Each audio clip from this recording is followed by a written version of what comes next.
Christy, mute it. And hello, welcome to the League of Extraordinary Atheists for Humanism, where we attempt to apply logic and reason to politics and religion. I'm here with my beautiful co-host, Christy Santiago, and our wonderful, wonderful guest, Jim Majors, and he brought his mustache. Hello, everyone. So, and real quick, so, because not just giving me the texts here, I asked Christy to mute it because I always forget to mute my YouTube. So I was trying to remind you, mute the YouTube before we. I muted myself. Not yourself. Because, I'm sorry. Mr. Bean is going crazy, and that would not be appropriate for the intro to hear him. So I muted. I should have just done that. All right. So before we get into it today, I want to give a quick shout out, real quick, to Vibrantly Brantley, who was our first Patreon. So thank you so much, Brantley, and also to our second Patreon, Mark Caesar. Thank you both. You guys are freaking wonderful, awesome humanists. So, yeah, I love both those guys, but Vibrantly Brantley, he's on another level. He's so funny. He's something else. Funny. He's awesome. Yeah, he slays me daily. He's a funny human. I fucking love him. He's awesome. So, I'm pretty excited because one, Jim Majors is here, and it's always a good day when Jim Majors is here. And two, because we're gonna go over some Bible stuff, some Bibleness. Bibbles. Yeah, and we don't really get a lot of chance to do that on this show. We're usually just covering bad news, so we're gonna go over just Bible stuff. Just always good. It's always uplifting, and there's nothing ever bad in it. Never. It's good for our souls. So before we dive in to the Bible, I'm gonna have Jim go ahead and introduce himself, tell you all what he does, why he's here, and where you guys can find him. Awesome. Well, thank you so much for having me. First of all, I love LEAH Podcast. I love Mac. I love Christy. You guys are two of my favorite people by far.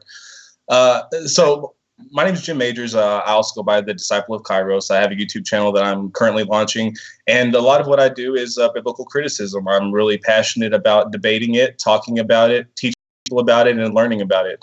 I do this in a myriad of fashions. I took it upon myself while I was still a Christian, a Pentecostal pastor, actually, to learn as much as I could about the ancient Greek and the ancient Hebrew, of which the New and Old were composed respectively. And it started out as a journey of me trying to discover my God and who my God, not the God that was being taught to me, but the God that I wanted to know. I was on a scholar's journey to truth, so to speak, if you could call it a scholar's journey. And it's one that continues today. Is just so happens that I lost my religion somewhere in the process. Awesome. Well, you're really good at it, by the way. At losing my religion? Yeah, I'm a pro. Yeah. Excellent. That's what I was thinking exactly. Yeah, I got a track record going. I'm 6 years strong. It's not a day atheist. It's been amazing. There you go. I think Christy Christy and I are only about two years in. Yeah. I think you're about to hit your 2-year anniversary. I don't know if you have a date or anything, but no, end of summer. End of summer. End of summer. Yeah. Yeah, I knew it was around there somewheres, but so anyways, cool. Well, I don't know where to start. I have my Bible out that my wife got me soon after I started the channel. It's the Skeptics. I want that one so bad. Annotated Bible. It's freaking fantastic. I really like it. I get a lot of my information from that book's website. Oh, do you? It's free for everyone. Everything that's in the book and more is on the website. Whenever I have a question, and it's easy because you can look up contradictions. You can just type in contradictions. You can type in genocide, infanticide, feminist, anything you want, and it's what they have. It's amazing that Bible is. I looked it up though, and it's like $54. So I'll just keep using online for right now. But it's worth it.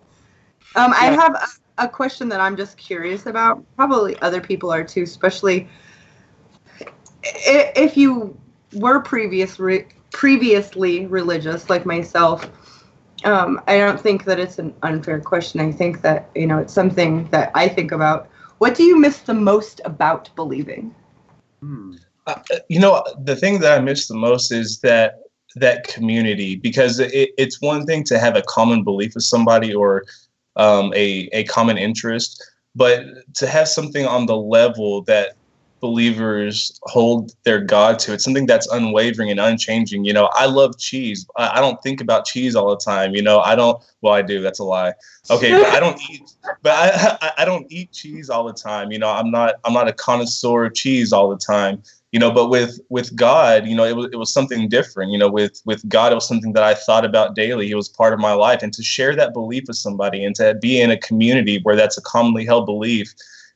First of all, it fortifies your belief, and secondly, it gives you a sense of a strong community, a family. Because in a family, you have that strong connection that is undeniable. You have that strong blood connection, and when you have a common faith, it can be one of the greatest glues of society. And I think that's what I miss most.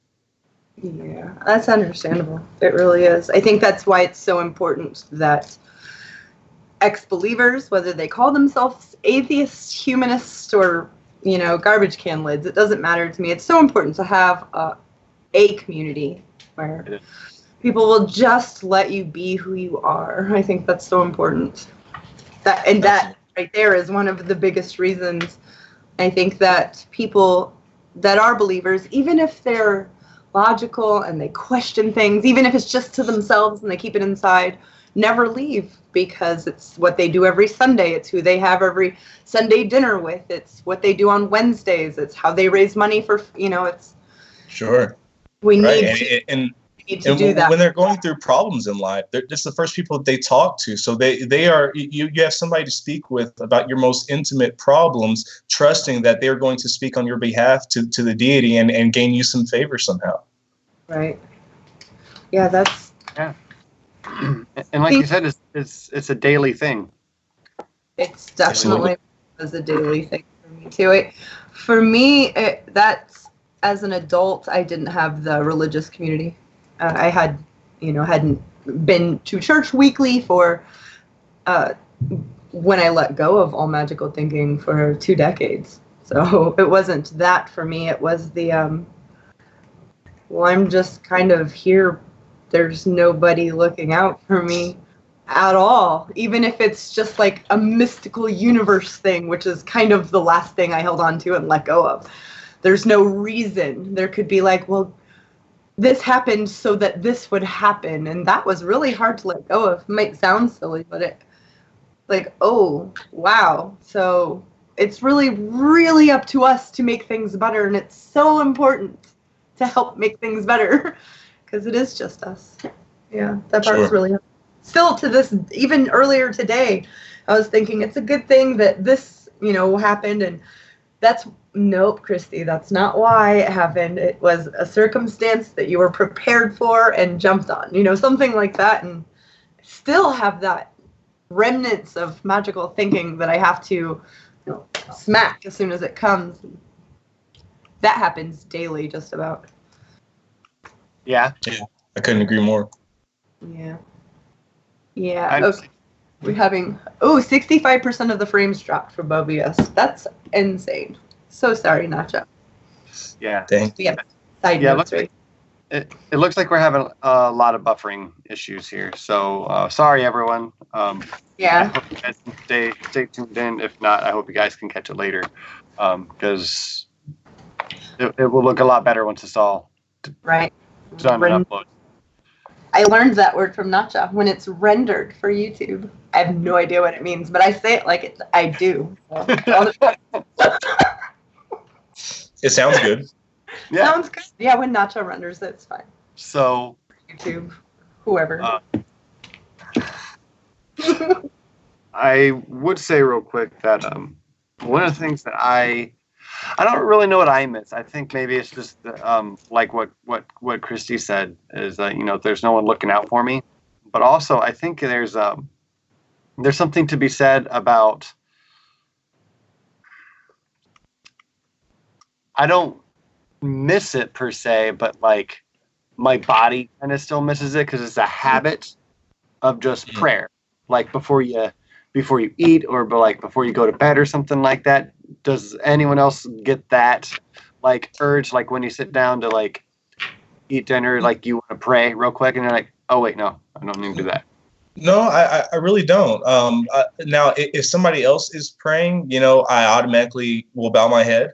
And right. I think I do that more out of respect than anything. It's not like I'm praying along or anything like that.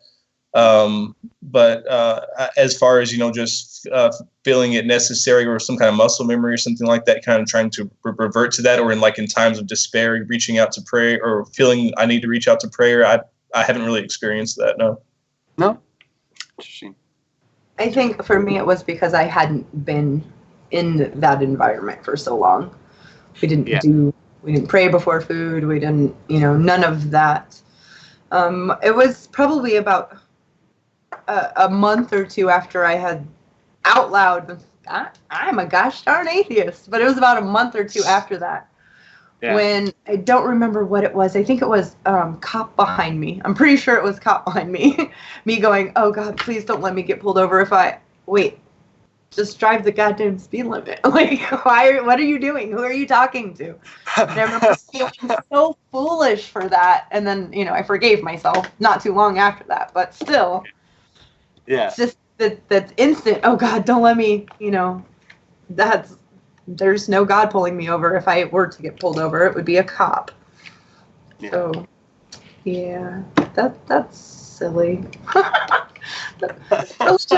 It does silly things to the human mind, and that's being nice. I'm just being nice about it. It does awful things. And for as a theist, before you were even thinking that it might not be true, before that ever happened, what was the hardest biblical story to wrap your mind around that you just were like, this can't be all there is. This is wrong. The first one I remember was when I was very young, and it was the flood. And it was, why God would drown people, and why, because as a child, I had almost drowned as a young child. And I just remember just being horrified of like seeing the sun through the hotel swimming pool and then just seeing my dad jump in, just as like the lights fading. And it was just, it was crazy. And I'm just thinking to myself, like this, like the God that loves me might do this to me, and that terrified me. And then later on in life, I guess it would have to be the more, the things you don't learn in Sunday school, the slavery, the permitted rape, requested murder on behalf of God. There's a lot of things that I struggled with. The book of Job, Job's trials and tribulations that he went through simply on a bet with the devil, between God and the devil. And it was, I just couldn't understand how an omnipotent being, would even allow such a thing to happen, especially to subject his most loyal servant to torture. Yeah, it is hard to wrap your mind around. It's definitely to wrap. So, sorry, you asked me to say one, and I gave you like 45. I understand. It's hard to choose one. If it were presented to me as ancient literature, which I am a firm believer that every ancient religious holy book should be taught to the young of this planet as literature. I think that would be so beneficial. And it doesn't have anything to do with your at-home religion. We're just going to go over it as literature, all of them. I think that would, for me, I can see reading it and being just as enthralled by it as I was the Roman gods. I mean, there's murder and incest and all of that with the Roman gods, and I found it fascinating because it was mythology. So if it was presented, I think I would have been able to grapple with it better. But the backing it up was that it is the perfect word of God that was always hard for me. Even when I believed, it was always hard for me. I understood where babies come from, as an elementary school, but 12 and 13, I didn't have any questions about how any of it worked. I just knew that magic didn't exist, and if it did, I don't think that a god would have a baby with a human, because then I loved mythology. That just brought up Hercules's story and everybody else's, the demigod story, and I would think these thoughts as 12 and 13 and immediately feel so guilty that I even, what is wrong with me? I would never ask an adult any of those questions. No. Thought something was wrong with me, and then I thought that maybe it was because I was bad. I was a bad person. Horrible things. That's why religion should not be taught to children as the truth. It should be taught as these are the beliefs of the world. Let's learn about them. Right. It was a long day before that happens. I understand, but I will fight for it until I'm not here anymore. Yep. What are you doing? She just loves to be part of LEAH. I'm sure you guys can see this beautiful tail. If I put her down, oh gosh. Okay, Jim. Every LEAH, I put her down. She runs around the table, jumps up, and gets right back here. I put her down. She goes around She says, I can play this game all night, so now I just pet her. Maybe that's God trying to send you a message. Right? Be nice to animals, Christy. What's wrong with you? Right. Or maybe it's just the cat saying, pet me, damn it. Right. Yeah. It is a cat's world. I am obviously her slave. I clean her poop. I pet her. I feed her. Yeah. I think cats are the species. My favorite Earth model. Mac's cat loves him a lot. It does. My cat loves me a lot. She seems to be in heat every other stream, and she just stays underneath. Wow. I'm like, God damn it! Please, no, go away. She really loves him. Yeah. I think she sees him and little hearts happen in her eyes, and she's like. Right. So, Jim, you mentioned all those. You're okay. You mentioned all those parts of the Bible that they don't really teach in Sunday school, and for me, I am a little bit of an oddball because my church was in Arkansas. I live in Ohio. We only went to one live sermon, and that's also when I got baptized. But we would have family Bible study hours, and we'd just go through the Old Testament verse by verse, or chapter by chapter, verse by verse, and just front to back. Yeah, basically, I never got full front to back, and I was mostly in the Old Testament. You always go front to back. Sorry. You never go back to front. Right. You don't. My bad. Carry on. I'll mute myself. I'm inappropriate. You're right. Inappropriate. No. So the thing was for me when I started hearing these arguments about slavery in the Bible and the rape and the prostitution or whatever, all the good bits. I was just like, well, yeah. Oh yeah. I know. I never had to pick up my Bible to look at it. I'm like, oh, I remember that. I don't remember exactly where it is, but I remember talking about it, and my mom being taking a breath when she talked about it, and how do I say this to him? How do I make it sound okay? It's just like, oh yeah, because it's not. No. Right. That makes sense. Why didn't it like ring a bell? But when you're told, this is the inherent word of God, and like it's good, and He did it because we deserved it or they deserved it. It's different. It's different because this is the dictator, and the dictator does whatever he wants, and it's all good. Because you owe him everything. You owe him your life. You owe him everything because he made everything.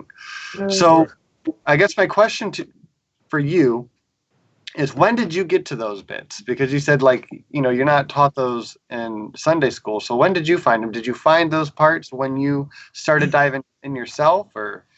So in around the age of 12 or 13 is when I started studying the Bible on my own outside of church. And I started coming upon these things because I started reading the Bible front to back. Started at about the age of 11, got really serious about it about 13. And by 14, I had read the Bible front to back at least once for sure.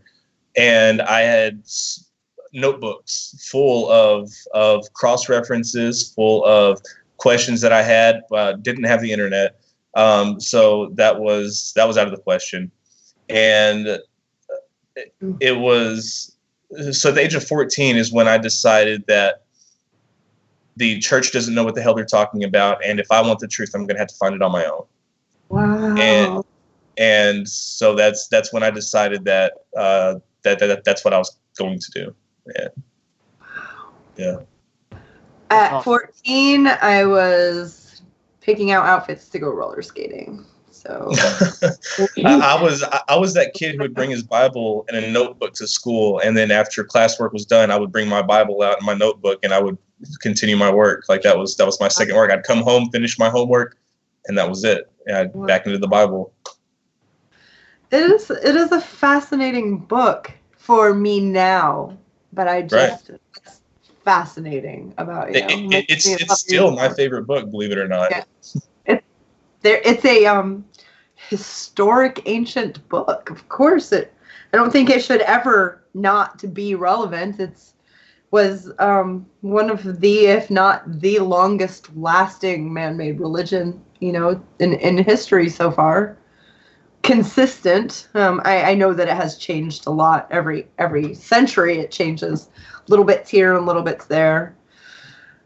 But I understand why, as an atheist now, why that would be so fascinating to you. But that just blows my mind as a 14-year-old. Yeah, that's some real dedication. That's very impressive. And I don't think that. Sorry, go ahead. No, it's cool.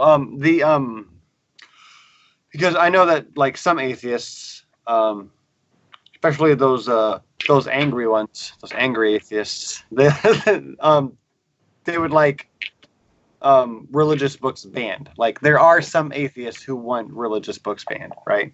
And I'm absolutely not one of those atheists. I think that like there really should be freedom of religion, and also that not only should they like not be banned, like they should just be like exploited. like you should really like dive into them and show the absurdities, because it's an interesting part of human history, I think, whether the stories are true or not. It's interesting to see what people believed, but also we need to keep it past tense believed. I think so.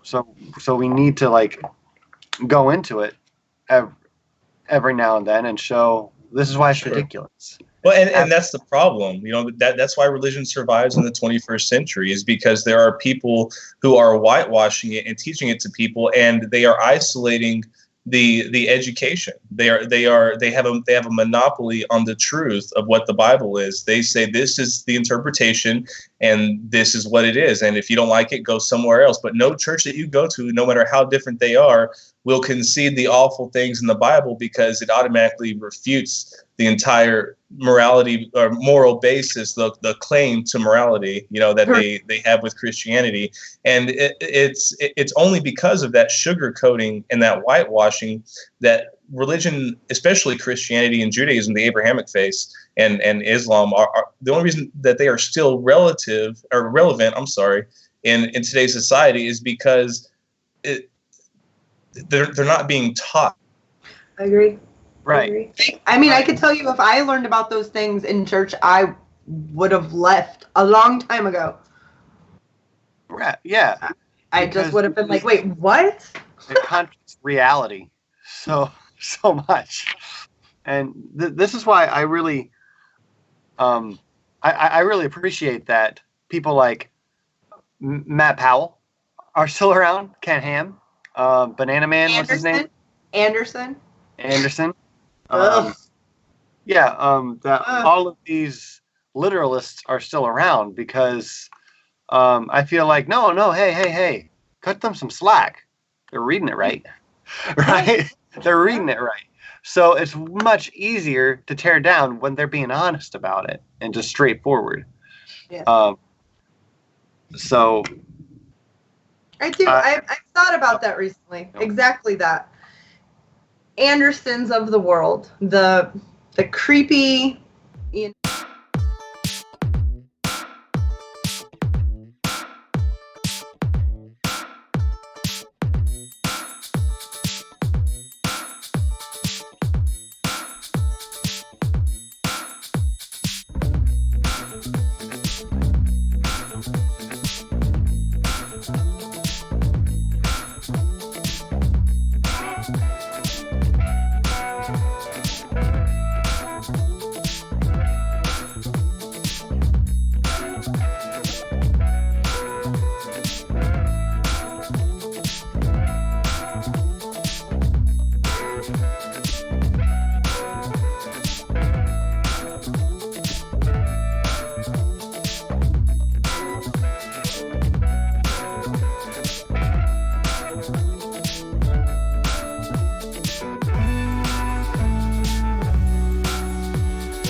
And welcome back to the League of Extraordinary Atheists for Humanism, where no one knows how to intro back in.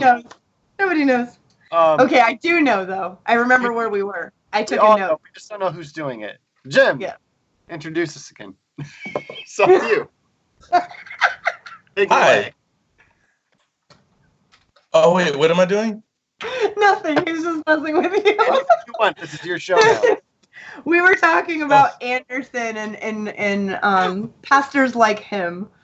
And my thought just today, earlier, was it would be kind of nice if all of the religions kind of went that route, the verbatim Bible route. What is in there? I mean, it's nasty. Nobody would want to join. They would lose people so fast, but they would be true to the book. And what you would get was a small minority of crazy people, which we will always have.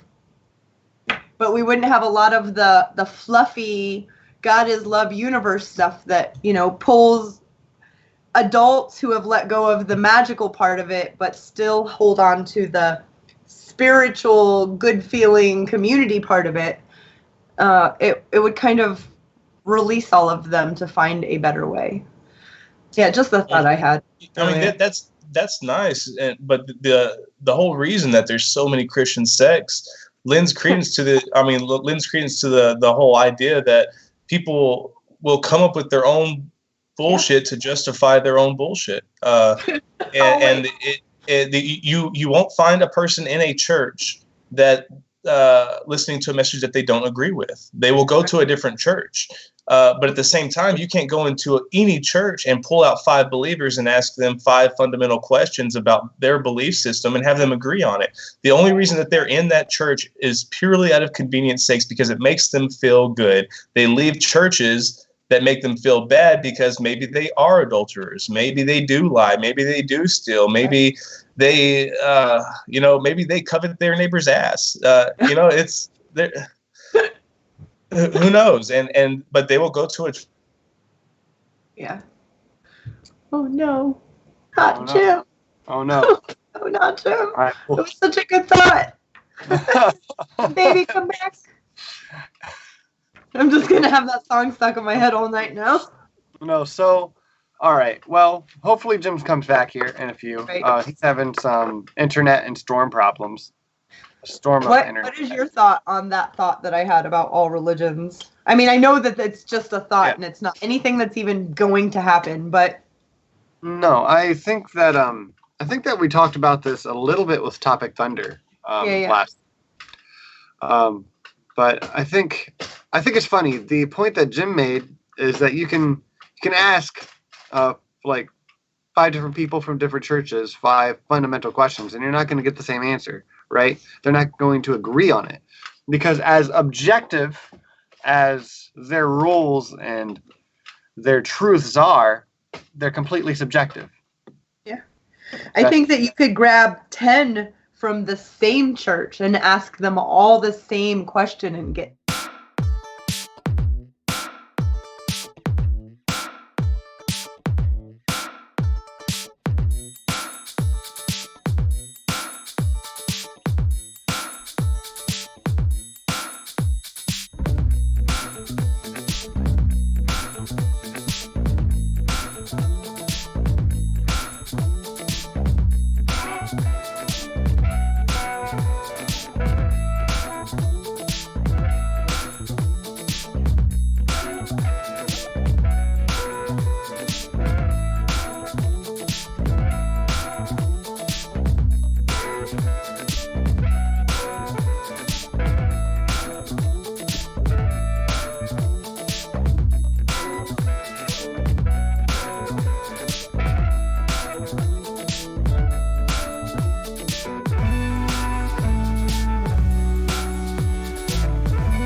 hello again. We are having some technical difficulties, as you have seen by our screen. So sorry about that, everyone. We are going to try to get to like a final topic for now, and then we're going to have Jim come back on another night where his internet's not having storm issues. So, yes. So if we lose Jim again, we will probably just wrap up for the night, and then we will see you guys again, hopefully very, very soon. So Jim, what's a few parts of the Bible that really got you changing your mind about the viability of it? Well, for me as a Christian, the big thing for me was Jesus. You know, it wasn't so much the Old Testament; it was a lot around the Gospels. It's where the first places that I found inconsistencies and problems that I felt like that I needed to explain, and that I wasn't really able to explain. You know, I couldn't explain. You know, like, well, why is Matthew and Luke? Well, why are they the only two who talk about Jesus's birth? And you know, and why is the way that Jesus talks about himself in Mark so different from the way that Jesus talks about himself in John? There's just something going on here, and I would see things like the nativity story, you know, around Christmas time, and we always had the nativity story play, and I would Oh no. Oh no. Oh no. It was going to be so good. All right. At least he freezes in a handsome spot, you know? Who can freeze like that but Jim Majors? Nobody. Y'all will only have a couple seconds before it'll go, so okay. Wrap up. Yeah, so let's go ahead and we'll wrap up here. Thank you, everyone, for coming tonight. We're so sorry that this didn't quite work out. We love Jim Majors. Don't feel bad about internet stuff that's beyond your control. Right. So we'll do this again sometime soon. Thank you, everyone, for coming. We'll pick this up again soon. As I said 5 times already. I want to shout out that we have Vibrantly Brantley and Mark Caesar are both our first Patreon. So thank you very much for doing that. Please check out our Patreon link below, and check out our Twitters and Facebook. So thank you for joining us tonight. I hope you all have a wonderful weekend, and we'll see you guys again soon. Christy? Thank you, for God's sake.